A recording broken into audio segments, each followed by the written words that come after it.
Hello. Welcome to CRAV'IN IRON PODCAST. This is episode number 21. I'm your host, Stephen Fiora. Today I'm here with Mark Hartin, Demo Crew Member, family man, real hard-working motherfucker. He has a story that I'd like to get out there. This podcast is to get everybody's story out there that are like me and you, Mark.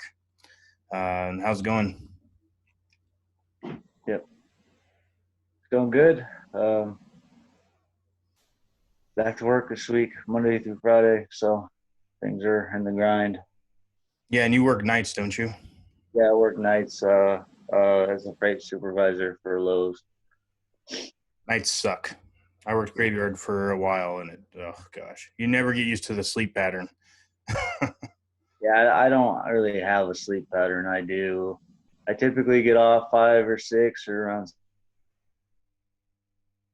7 sometimes, and I'll sleep till 11, 12, and then I'll wake up and right before work at 9, I'll go and I'll crash out for like a half hour, depending on the family needs and that type of stuff. So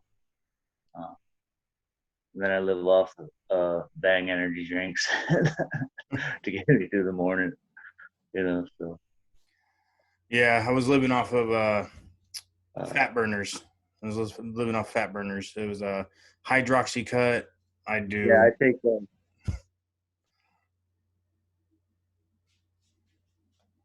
Yeah, it was like hydroxy cut, and then I did fired and double time and all that shit. That was when I was in graveyard. And it was like about a year ago.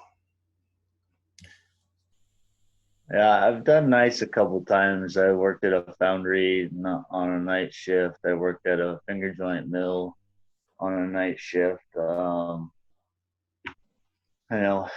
right now I'm actually work for a contractor, like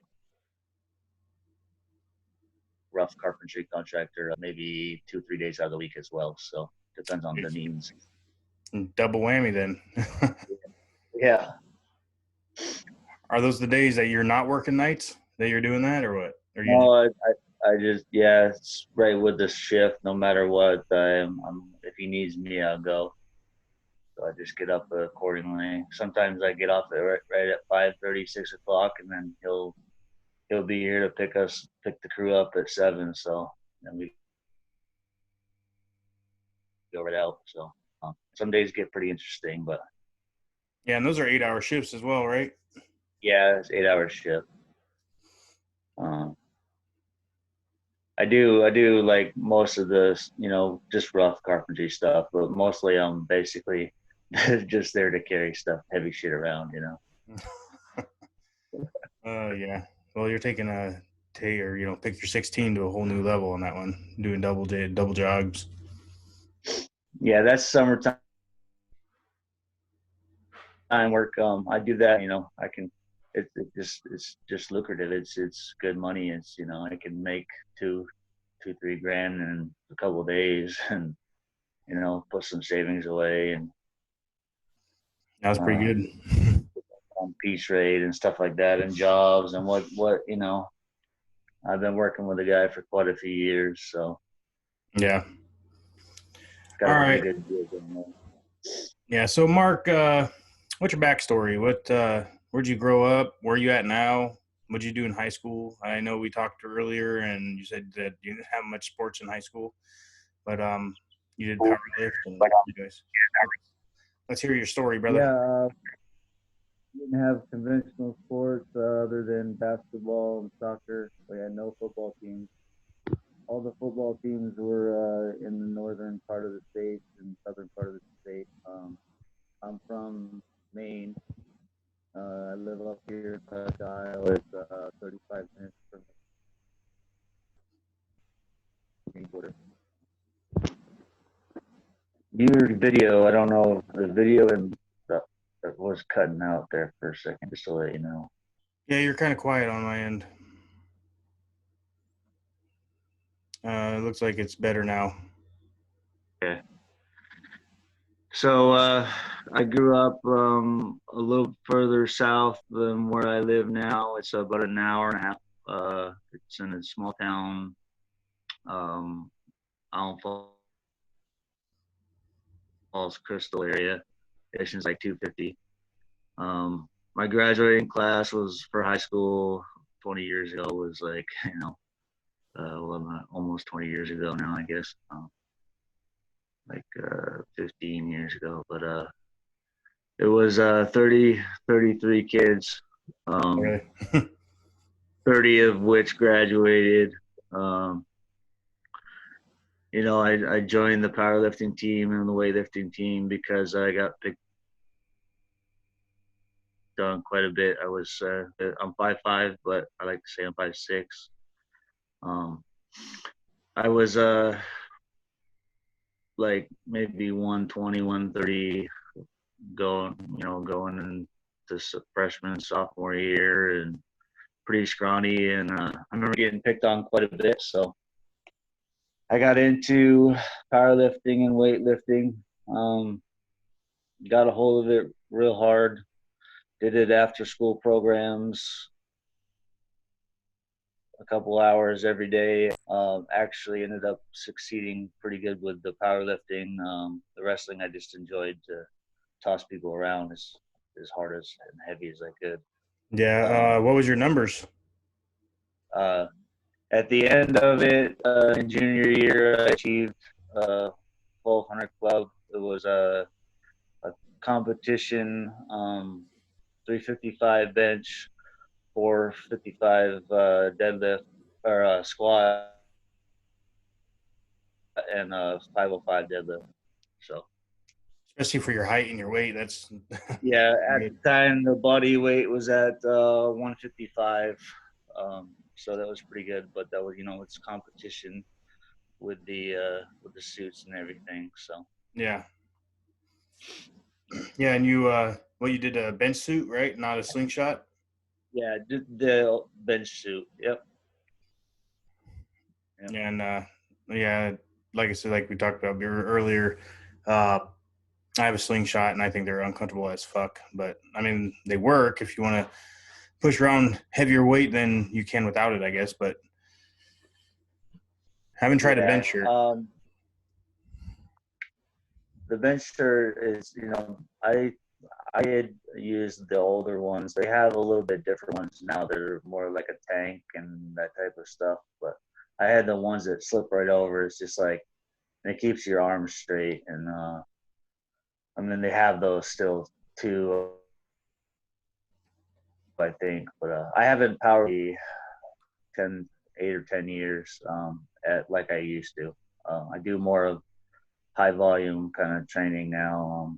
I still kind of got the representations of the powerlifter physique. I have some stuff I want to work on.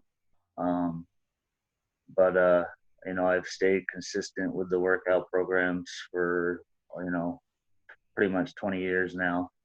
I have some pretty good muscle maturity going on. So I'd like to do a physique or a competition. At one time, the year before last, on April, I was going to, but I just didn't feel I was ready. There was a couple of issues I wanted to work on. And then, of course, it was at the time, it was the financial commitment to do the show.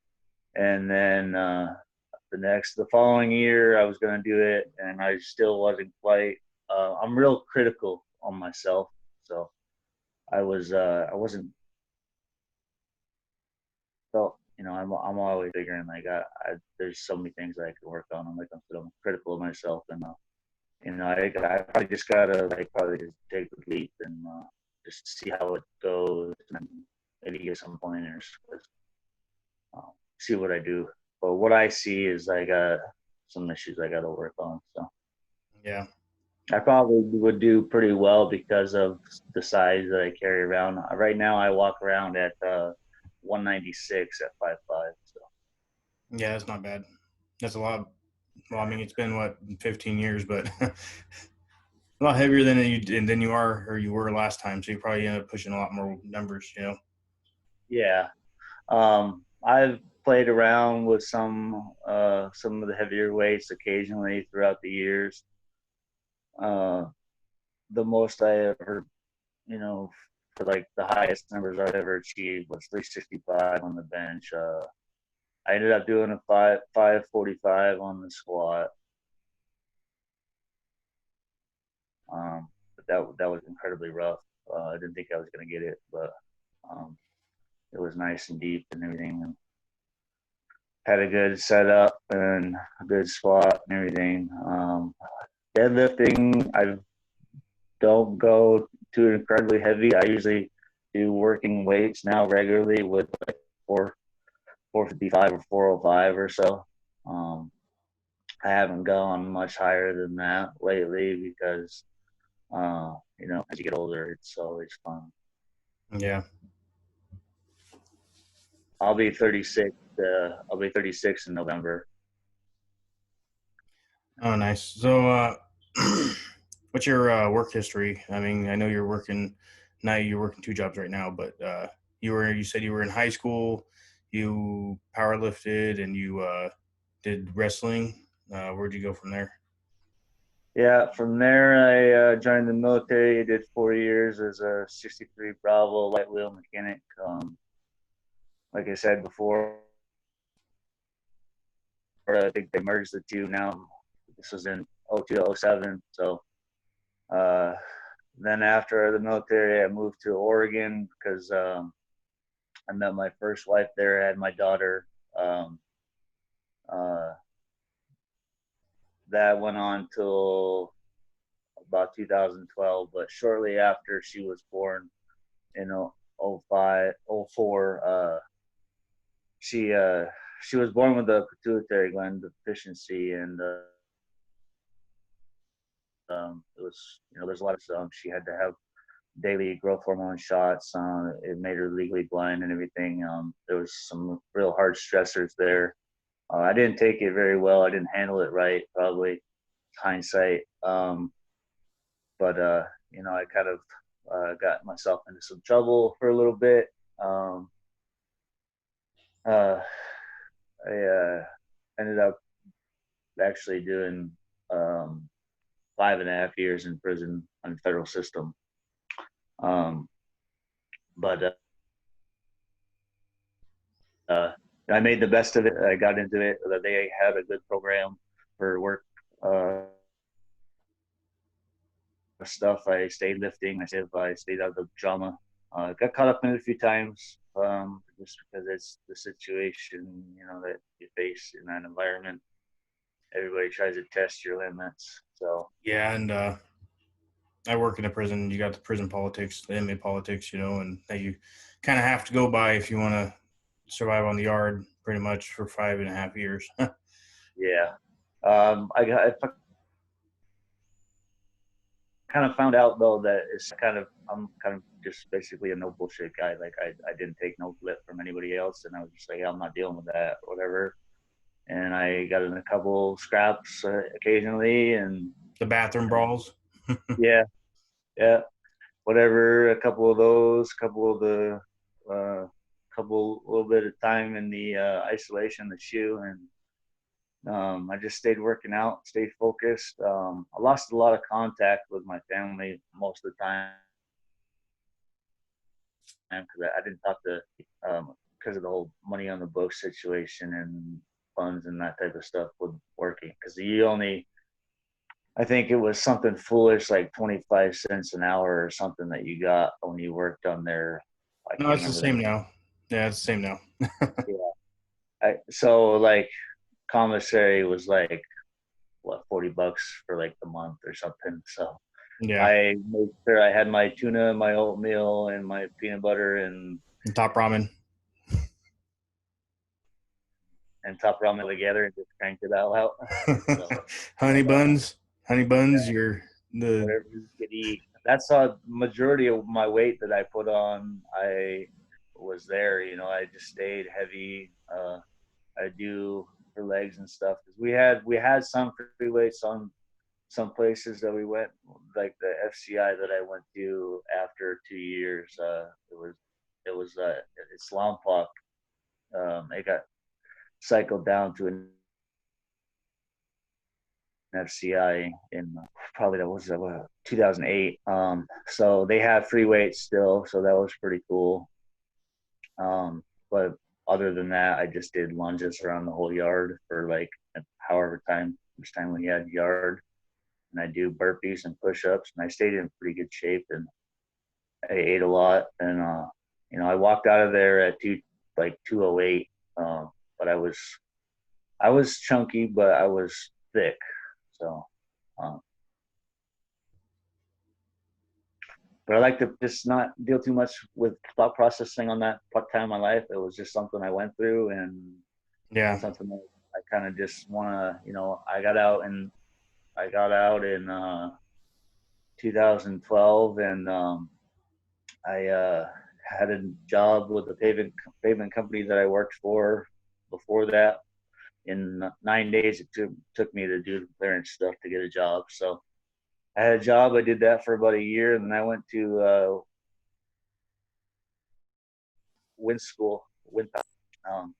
I worked on wind turbines for 5.5 years. I worked for Run Energy for 3, and then I came back home here to Maine, and I opened up a Vestas site in Oakfield.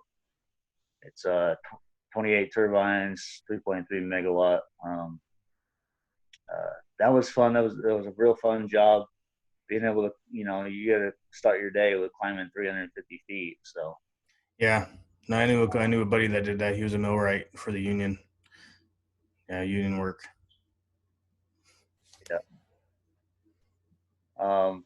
Then I did real well. I excelled real fast. I got my tech. I started as a tech 1. I got my tech 2 on 2 different platforms. Got my tech 3, and then ended up taking a promotion. And I moved to.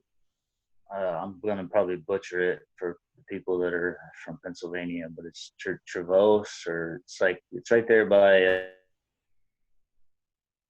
Freecloder or something like that, or whatever. New Jersey line there too. They If you butchered it, yell at them in the comments. Right. Yeah. But there's 2 facilities there. My position was a training development coordinator and an environmental health and safety specialist for them. I did that for 2 years, and it was 65% mandated travel. So I eventually, because of the kids and stuff, in 2016, my son was born. He's 3 now. He'll be 4 in December. He's a little tank like me, and I have him every day, every week, 3 days a week now. So, and I work for Lowe's, and I do the workout stuff, and I'm a demo crew member for Action Sledge. You want me to just jump right into how I got into Action Sledge and stuff, or? What I wanted to cover is, so we talked before about you moved and your mother had some health issues, and then you ended up having to take care of your sister. But I'll let you tell it. But I really wanted to get that out there as well. Okay, yeah, I had a pretty struggling childhood. My dad worked a lot. He worked at a lumber mill. It was kind of like lumber paper mill. It was one of the staples here in the area. He worked most of the time, and he would do some supervisor stuff. So he'd pull 14, 16-hour days. And we'd go to school, and mom was in 97. She got disabled for her mental health issues and stuff, and she had some pretty severe drinking issues. And she would mix the two, and wouldn't really be able to be around for us kids. So I spent 10, 11, 12, all the way up to 16, taking care of my younger sister. She's 2 years younger than me. And I would, come home after school and tidy up the house, whatever I could, and she would help. And then we cook our own meals and wherever we could find or reach in the cabinets. And just wait for Dad to get home. And it was kind of like the saving grace when he got home, because he would, check on her and ask us if anything happened, if that some of the issues that she was facing. So she spent a lot of time in some facilities where she wouldn't be home all the time, so that even made it even harder. She wasn't even there quite a few years out of it. This is like a couple months out of the year she spent some time there, and put a lot of stuff. Go to work, and you guys would have to take care of the place while he was gone. Yeah, he'd send us off to work, and we get off the bus right at 3, whatever it was. I would do my after school programs. I'd make sure that actually there's it's my sister's husband now. He was 2 years ahead of me in high school, and we were really good friends. And he would make sure that she was home and that sort of stuff. And then they ended up being high school sweethearts. So it's, that's pretty intense. And you said that she had and I'd like to just dig a little deeper in that, you know what I mean? If you don't mind, but you said she had a drinking problem. Did she ever get help for that, or was it just like it came with, like, the mental things? It was kind of just hidden behind the medication for the mental stuff, because it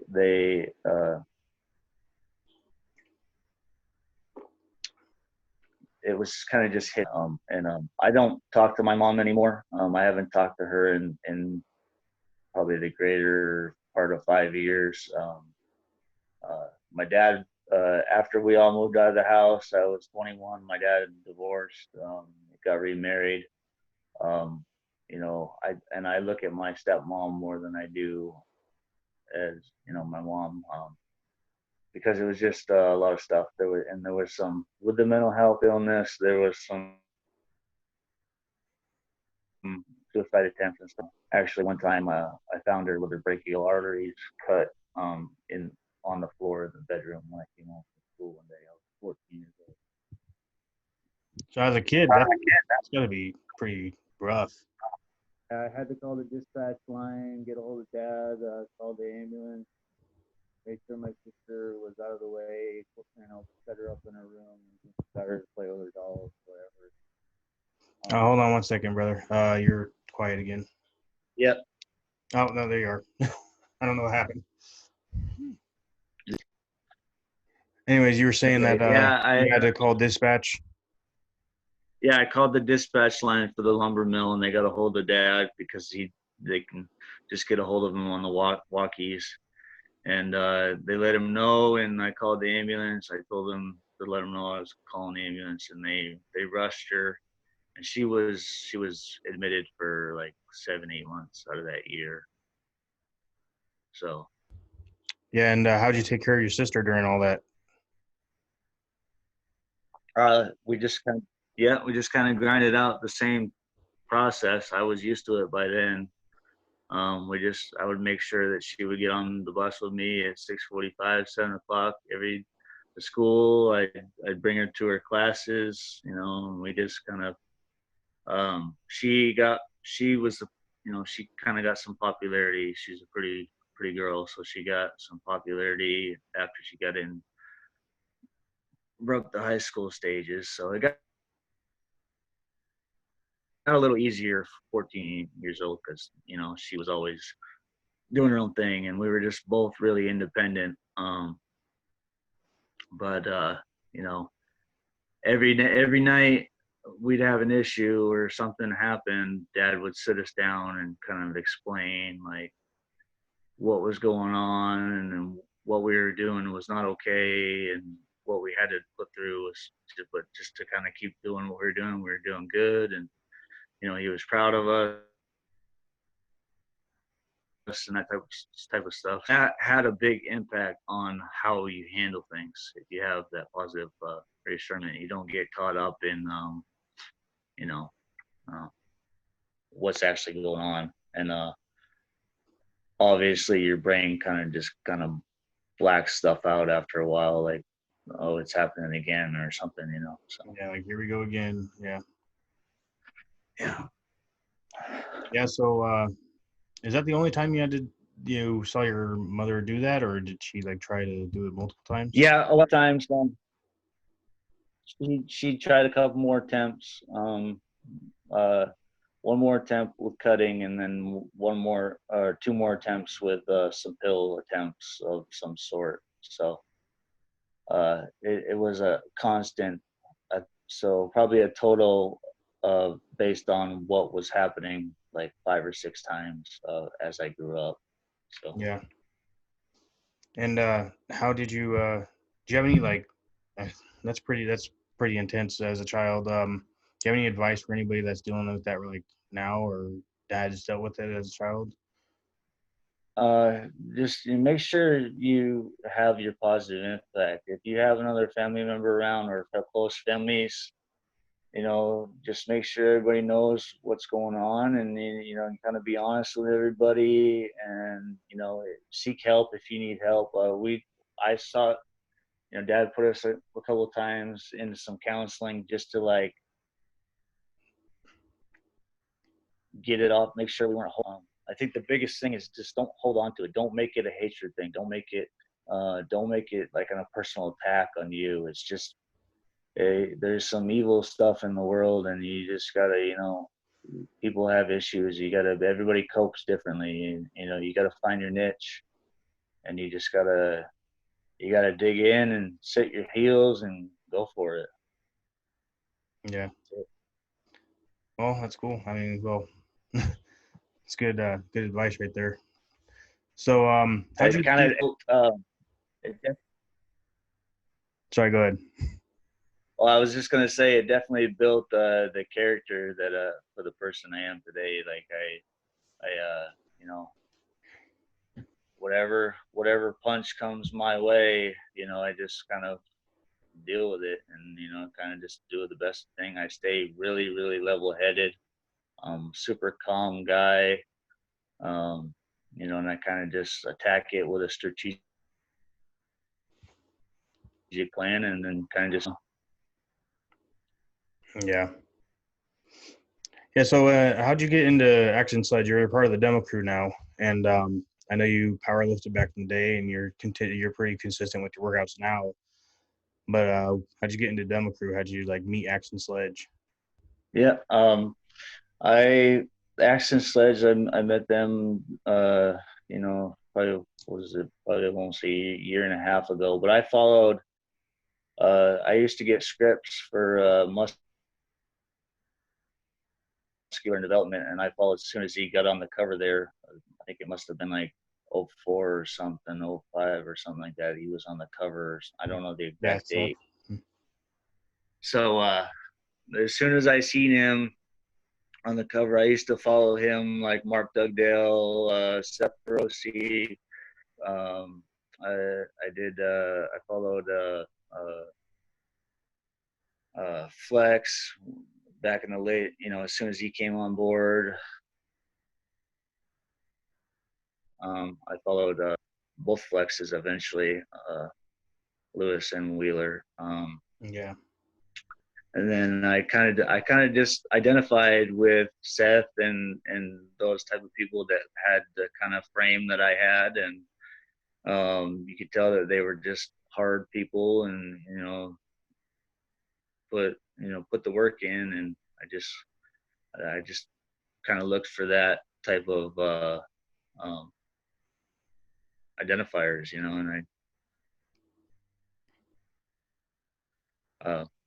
I just recently, over the last 3 years, I got hard into the bodybuilding kind of thing, switching stuff around from powerlifting and to power building and stuff, and what I was doing before, and I just kind of Googled and YouTubed, and I found that Seth had started his own companies and was kind of doing really good, and I just kind of, when they did the demo crew introduction, I applied, and I got accepted, so I was pretty happy about that. And it's just kind of keeps everything just keeps kind of getting better, man. Yeah, no, being part of the demo crew really inspires a lot of people to change a lot of aspects of their life. You know what I mean, and improve in aspects of their life. You know what I mean, just the mentality of the group. Yeah.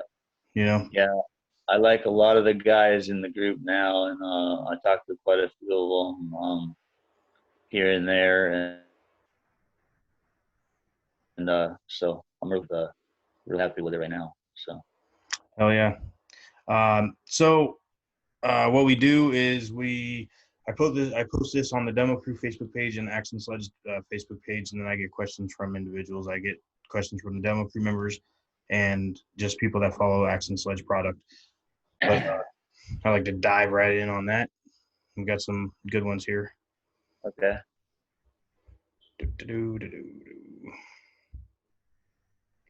Boom. There you with your nip piercings. Yep. Yeah, I don't mind those. That's a fetish of the new wife there. So. Hey, don't worry. My wife has some fetishes. I'm not going to get too in detail in right now because she probably watches this and doesn't tell me. I don't Right. Yeah. So, all right. Again, we post these on the Demo Crew page and Action Sledge page. This one here is the Action Sledge page, and then we'll jump onto the Demo Crew page. So, Okay. the first one is from Carly. She's actually one of the ones that are in charge of the Demo Crew. She actually works her ass off. She's a fucking good one to follow if anybody's watching. But first one, she has multiple questions. Why did you join Demo Crew? Kind of covered that. Yeah. What was your favorite show growing up? Favorite show growing up, probably no surprise because of just the character stuff that I kind of voiced before is it was the original Incredible Hulk with Ferrigno. Oh, yep. Yeah, I watched that. My dad actually watched that, and I got into it. He turned it on. I'm like, oh, that's cool. Yeah. Favorite sport? Favorite sport is right there. Bodybuilding, powerlifting, wrestling, that type of stuff. Yeah, I like watching the strongman competitions now. That's like my thing now. Yeah, I was pretty hard into the strongman stuff over the years. I enjoy it. Yeah. Next one, if you were stranded on an island, what 3 items are you bringing and why? If you ever watched Naked and Afraid, there you go. Yeah. That's kind of a no-brainer for me. I would bring whatever gym equipment I could haul away with me, and I would bring my kids and my wife. Yeah. On you. Yeah. If I was stranded on an island, I don't think I'd bring my kids and my wife just because, if I'm going to die because I can't survive, then I'd rather not drag them along. Yeah. Yeah. No. I'd be able to survive out there. I'd be spearfishing and doing all kinds of crazy stuff. Yeah. I'd be fine. I'd find my way. Yeah. So. Favorite Action Sledge product? It kind of cut up. Yeah, it kind of cut up there. But the favorite product is the grind, the aminos. Drink it all day, every day? Yep. I actually I usually make like a milk jug, and then I just kind of pour it in the shaker and I just sip on it all day long. Yeah. I've never tried it with milk. How does that taste? No, not milk. No, I'm kidding. I get it. Yeah. I just use the jug. I don't know. I'm drinking whiskey and cola right now, so. Oh, nice. Yeah, I just ordered that, and that came. So. Yeah. I got a little bit of whiskey cola in here too. The grind. Yeah. All right. So, what made you start working out? Your working out journey? You kind of covered that with high school and you were powerlifting. Yeah, started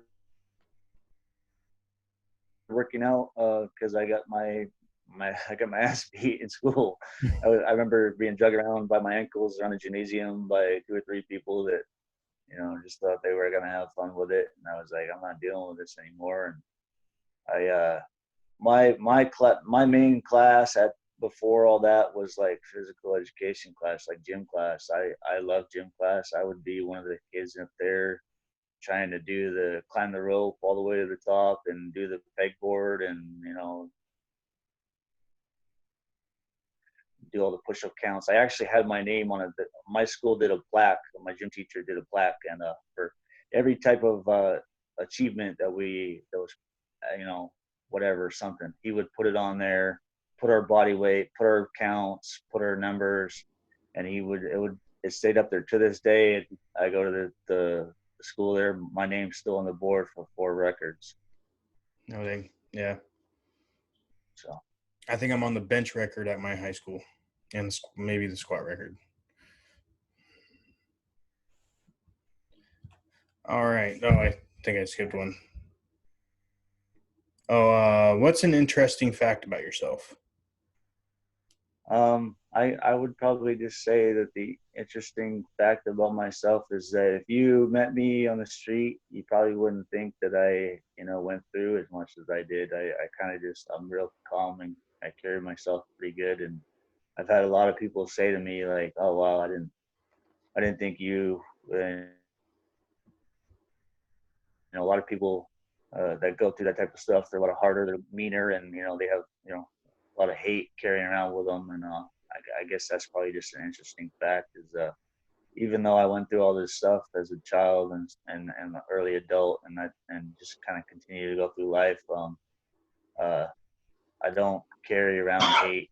Even at work right now, I teach the guys on the crew, if they get a little heated, I say, well, I'll tell them to leave. I'll tell them to go walk it off. Go away from us, go away from the group, and go walk it off, and come and talk to me if you need to, and just go figure it out. Kind of old school. I kind of preach that don't bring your personal life to work. Don't bring your work life home. I actually do a little ritual when I pull in the driveway every morning. I take this imaginary little necklace off my neck and I hang it on my mirror. I started doing that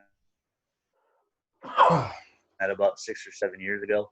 And I just don't bring my work life home, and I don't bring my personal life to work. I might have to try that. Sometimes I have trouble with that from working at the prison. Yeah, I can imagine your type of work environment. I've been in there, and I know I've watched a couple of COs and stuff there, and so I totally understand that. But yeah, give it a try, man. I've picked it up off of something there, and I read it, and I just kind of like say a little, if you're into that thing, say a little prayer and just take it off your neck and hang it on your mirror and walk in your house. That's it. Yeah, that's one thing that I do preach to my kids and everything. Like I have a 2-year-old, and like my 8-year-old's pretty decent at it right now, the prayer. But we pray every night before food, and then we pray before bed. And my 2-year-old, when she sees us praying, then we'll close our eyes and put her head down a little bit, and then now she's putting her hands together and putting her head down until we're done, and it's nice. Yeah, we take the kids to church every Sunday. We do a night. Actually, it's actually Saturday. Saturday night, our church does a little thing. They haven't fired everything back up since COVID, but we've watched a few of their little video sermons and that type of thing. And I'm not ashamed to say it. I go to church occasionally. Yeah, my in-laws are actually helping us out with that because both me and my wife work on Sundays, and that's church day here. And church is open back up here, but my in-laws, they actually go and they bring the kids and everything. So it's a blessing that they help us out with that, because then I try to keep it going because I'm here at night with my kids and my wife's still at work. But So I keep it going inside the house while my in-laws are helping us outside of the house. You know what I mean? So. Yeah. All right. So next question, Billy. Yeah. I mean, Oh, sorry. no, you're good. So next question, Billy. How long have you been lifting / training? Kind of covered that as well back in high school. Yeah. But Pretty much. Like I said, I'm 36 in November. And pretty much, I kind of really grabbed a hold of it like 13, 14. So the greater part of 20 years. it's a pretty decent time. When did you start really getting into working out? I really started like developing an enjoyment for it at like 16, 17. As soon as wrestling kind of took off, then as soon as powerlifting kind of took off for me, I started putting on some weight. I started taking a few like little, I guess supplements and stuff, like creatine and stuff like that. Just that's pretty much all I took back at that time. But and just kind of took off from there. And if you were only allowed one Action Sledge and AMN product per month, what would those products be? With my lifestyle, if I just had one product, I'd have to probably pick ignition switch. Because sometimes I don't. Sometimes I just don't have the drive. Sometimes and I just gotta kind of crank it into overdrive, and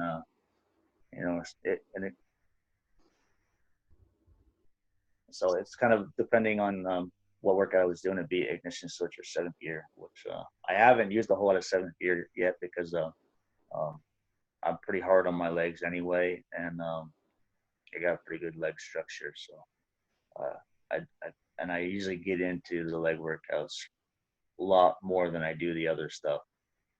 I don't have too much of a focus issue with that. But with the two jobs right now in the summertime, it would definitely be ignition switch. That's a good call. I have to agree on that one. All right, so Josh, looks like McClure. Sorry if I butchered it. What is your favorite Action Sledge product? Which was the grind. I think it was asked by Carly. Yeah. What was the reason for starting your fitness journey? We kind of covered that. That was the reason was the bullying in high school and that type of stuff. So yeah, and it was kind of, I mean, it was also, it wasn't really, so it was the bullying, but probably deep down, like what kicked it off, the crutch. It was a crutch. It was the crutch from the emotional stress that I was going through as a kid too. I was like a vent and outlet of therapy for me. Yeah, no, that's a big one for a lot of people, including me. It's kind of like therapy. That's that right there is how I relieve some stress from work and all that shit. Yeah, I'm a quiet guy. I don't talk a whole lot. As minimum words as I can say to get a sentence out. That's what I'll be doing. But so the working out is definitely a therapy for me. Okay. Now Sam Watkinson. What do you want to gain from today's podcast? I just kind of want to get. I reached out to you to kind of. I think either you or Tony invited me to CRAV'IN Iron, and I just kind of reached out to you to kind of like, hey, just dig down and here's a story, listen to it, like it, whatever. But just kind of chew on this for a little bit and then just kind of dig down. And if you're going through some stuff, just keep grinding, man. Life is a beautiful journey. So Box of chocolates. Never gonna know what you're gonna get. right. Absolutely. No, but you did reach out to me, and then I, it's funny. Like, you're not the first person to reach out and want to be on the podcast, but everybody asks, "Hey, is there an application process or something like that?" Right.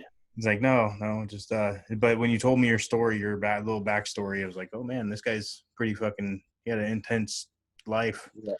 and so it's my honor to get your story out there, and hopefully, we get that one person to actually hear it, and it benefits them.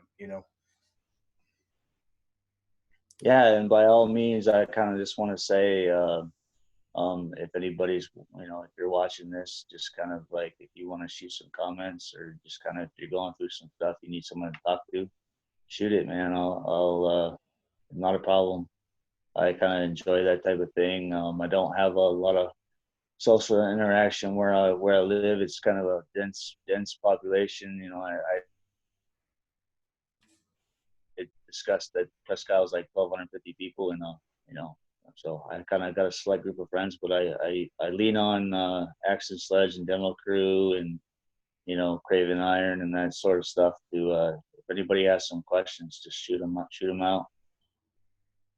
Yeah, and that's on YouTube or on Facebook. I have a CRAV'IN Iron Facebook page as well, and that's kind of what I made that for. Just if you have any questions for him, or you could even hit him up on the Action Sledge page or on his personal messaging, I'm sure. But yeah, you can just DM too. That's fine. Yeah, but if you do watch this on YouTube, go ahead and comment on there. And Mark, you can also see it on YouTube and comment back, which is nice about YouTube. Okay. Yeah, I'll take a look. I'll watch it out. Who is your dream guest? One person from the past and one person from the present. Okay. One person from the past, I guess probably like every kid, kind of growing up and work out. It'd be cool to meet Arnold. That'd be cool to sit down with him. But I had made a comment on Action Sledge, and you can probably find it if you scroll down a while ago, that I made a joke and Seth commented on it. I said I give my left nut to meet Seth. So he said, and I give it right back to you. So I would like to meet him at one point in my life. So who knows? Yeah. Well, it looks like he's asking me what got you started on this podcast. So I'll answer the dream guest thing just because I think it'd be fun. But my dream guest, one person from the past, one person from the present. So I met a guy, his name's Nate Keyser, and I'm actually going to go see him when I go on vacation, and I'm starting it today, leaving tonight for vacation. But he's the owner of a gym from my hometown, and the gym that I actually went to like constantly. And we actually worked out together, and he helped me in a lot of stuff.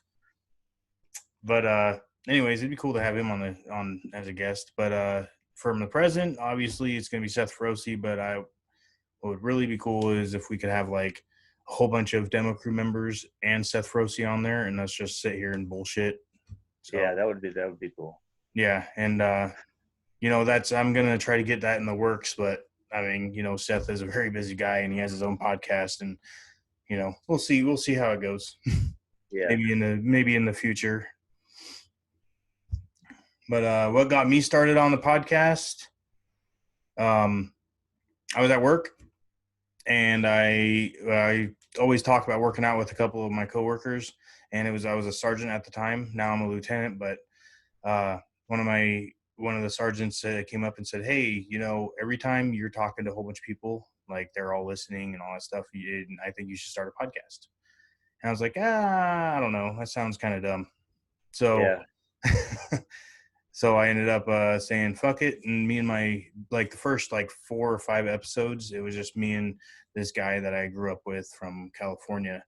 We were just fucking around on it. It's on Spotify, but trying different kind of ways to do the podcast. And anyways, then I started having guests on, and, just to do it.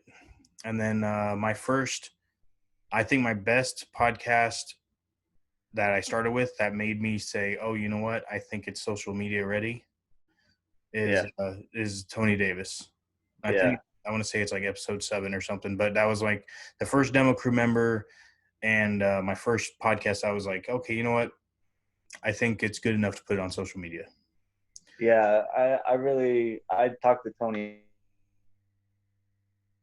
a little bit here and there, and I really enjoy it, especially when he went through his little thing he just went through there with the chainsaw thing.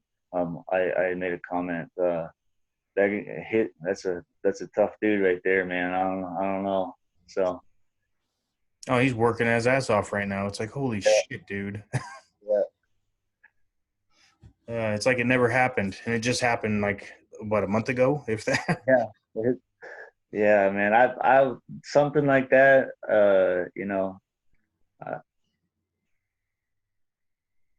I don't know, man. I kind of just have to go through something like that. I think because I don't know.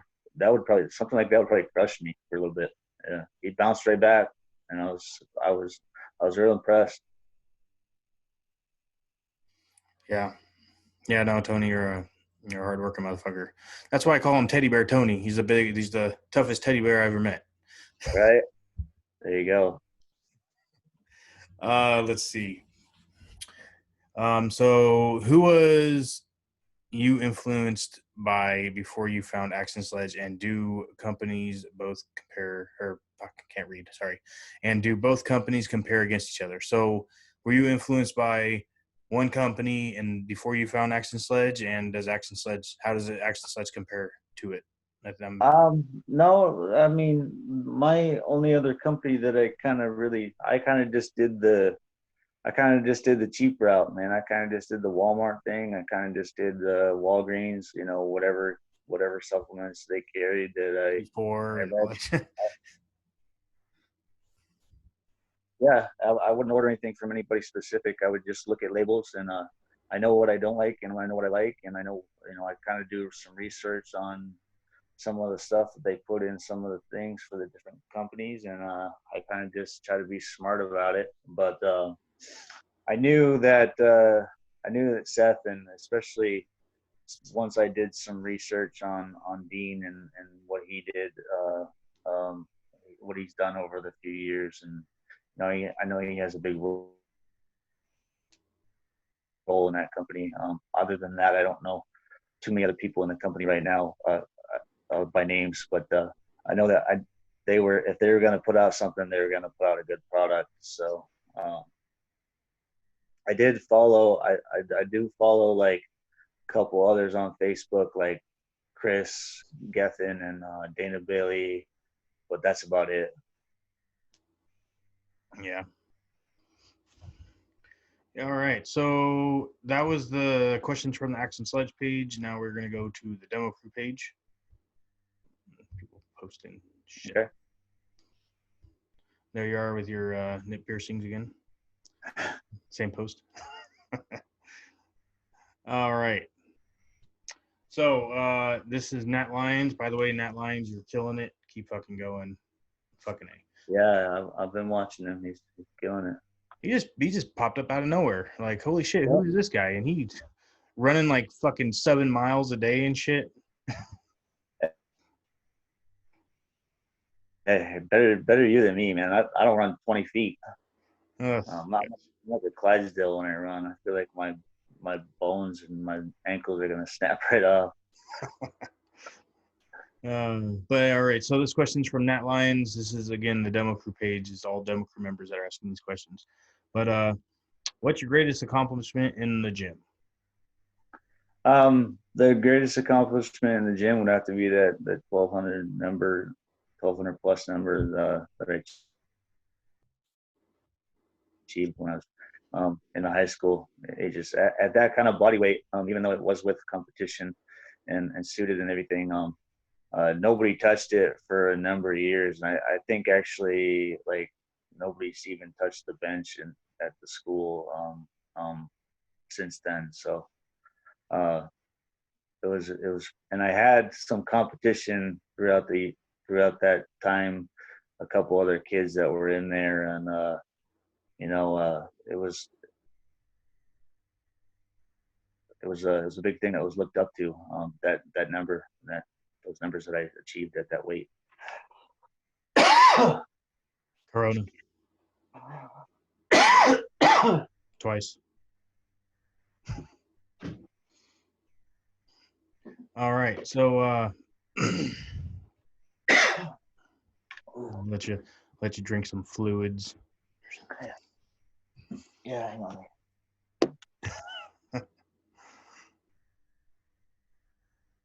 All right. So this next one we got from Dante Petrella. Then we got this one's a would you rather. I like this one. Okay. All right, so Dante Petrella, he has his own podcast. It's called the Demo Cast, and it's pretty good. It's pretty much the same goal as this podcast. And so check it out. YouTube as well. Okay. But anyways, would you rather get tackled by Ray Lewis in his prime when he has a 20-yard full sprint head start, or would you rather get in the boxing ring with prime Mike Tyson for one round?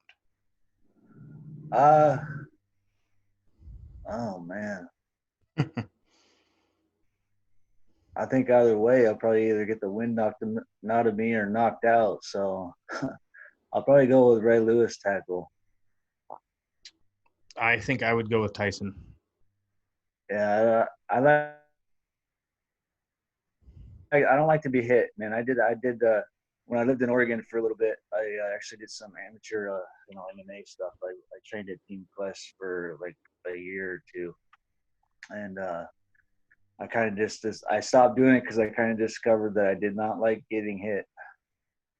I like throwing them and I like slamming people on the ground, and but I didn't like getting hit. So, well, just for shits and giggles, let's say there's money involved, right? So say if I got in the boxing ring and if I won with Mike Tyson and I won, or I just survived the first round and I get some money. I mean, if we're going that route, I don't have to fucking fight the dude. I'll just run circles. He's probably slow. Yeah. I don't know. Mike's pretty quick, man. Back. Oh, in his prime, yeah, you're probably right. I'm thinking like Mike is a old man, but no, in his prime, he's probably. Some stuff surface up just recently, though. It looked like he's pretty quick still. Oh God. But I don't know. I mean, Ray Lewis tackling you in his prime, 20-yard full sprint head start, and you just have to stand there and take it. I mean, it's either I get my teeth knocked out or he might like damage my spine or some shit. You know what I mean? Or Ray Lewis might damage my spine. Mike Tyson might just knock me out, break my jaw or something, or knock some teeth out. I might. Yeah, I'm going full pads or something like that. You better make sure that but I'll take the tackle. Yeah. It's a tough one. Good one, Dante. I like it. And then what he says, or Troy Fagan on the comments of that question says, or a broken neck with a side order of a concussion. Tyson is an alien. Yeah, that's true. He is an alien. Yeah. All right, so next one is from Christian. Christian, you're also killing it. First the push-up king, now he's the burpee king. Yeah, so do the nipple rings ever get caught on something? No. No, they haven't got caught on anything yet while doing the workouts. Other than the harness at work, but I have to wear a harness for the power equipment on some of the stuff. So I make sure that I tie them back or either tape them up if I have a lot to do there. But as far as working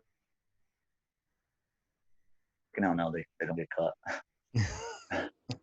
So So back like what Seth says, functional and fuckable. So working out makes you functional. I'm assuming the nipple rings help with the fuckable part. I don't know. I guess it was her idea. So I wasn't too happy about it. And the first one went through, and I'm like, I don't want to do the other one. I'm good. No, turn it back now. You're just committed. Yeah, I was already committed, so I did both of them. But I definitely had tears in my eyes like a little baby. So. Oh god. All right. Your one must have supplement. Sorry. I'm a big amino guy. I like the amino acids and stuff. I know what they do, and I know how beneficial they can be as far as, especially as um, with recovery and stuff like that. Occasional working 2 jobs and stuff like that. So I just make sure that I drink enough water and add the aminos in and eat right. Good shit. Your least favorite exercise? Least favorite exercise, like just single least favorite exercise, or like a body part, or Let's go with single. How about let's go with single and then like a workout. Your least favorite workout, like body part. Okay. I'm gonna think about it here for a minute. I'm not a single exercise. I guess abs. Even though I do have a strong core, any type of singular ab workout, I'll do them. But it's not like something that I'm like, oh yay, Yeah. But as far as body part goes, I'm not gonna say it's the least favorite. It's just that it's gonna be like a body part that I know that I need to work on, and I just try to hit really hard. And things, possibly don't come in like I want them or as fast as I want them to, and then I get kind of frustrated with that. It'd be kind of rear delts. I did a lot of if you do any research or anybody knows, you do a lot of powerlifting and that type of stuff. My front and medial delts are pretty, and my thigh end and my chest is pretty good. And I think you can kind of tell from the picture, but I definitely need I have no roundness on my shoulder, and that kind of bothers me from that type of standpoint. Yeah. All right. Last but not least, a positive quote or anything you say to yourself to get pumped for a lift or workout. And as a power lifter, I know that like when you're getting ready to lift that fucking heavy ass weight, you gotta do certain things. Everybody else is different. We gotta do certain things to get you pumped up for that. I'm kind of unconventional as far as powerlifting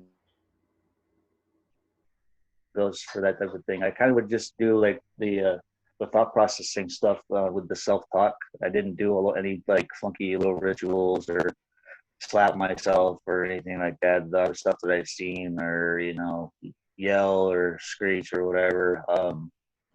I kind of just I'd take a minute and kind of just do like a little front crouch bow on the bench or whatever, or just while I'm tying up the straps or whatever, or tighten the belt, I would just kind of talk to myself and talk myself through it. And I did a lot of envisioning on the lift and a successful lift. And I think that plays a big part. My thing is I just have my songs that I have set aside. It's like, okay, these are the songs that pump me up the most, and they always change. Like, I'll have if I hear a song just throughout my day or throughout just a random workout, and I hear a song, it's like, wow, this song pumps me up pretty fucking good. Then I'll save it to that little folder on Spotify, right. That little playlist, that pump me up playlist. Yeah, I have my own playlist on Spotify that I use during workouts. Yeah. But all right, so that was all the questions from the Action Sledge page and the Demo Crew page. Mark, I appreciate you coming on, brother. You have an inspirational story. You went through a lot of shit. Yeah. Went through a lot of shit. So, again, like my goal for this podcast is, I don't think I'm not a big, follow me and all that stuff, or like the page, share it. I hope you like it and share it. So a lot of people, it gets to the right person that actually needs to hear this podcast. But I'm hoping that it just gets to that one person that actually needs it, and it inspires them to be better in their life. So, yeah, Mark, I appreciate your time, brother. Is there anything you want to say to the people listening before we go? No, I mean, just shoot the questions if you have them. Like I said, I'm up to answering them. If you need to, anybody just needs to vent, shoot it out. But I appreciate the being on here, and it was fun. I enjoyed it. All right. Well, I appreciate your time, man, and keep in touch. I'll be seeing you on the demo crew. Okay. You know, you're fucking. Again, I appreciate the time. Thanks for the story. Thanks for the inspiration. All right. Yeah, keep fucking killing it, brother. All right. Talk to you later. All right, later.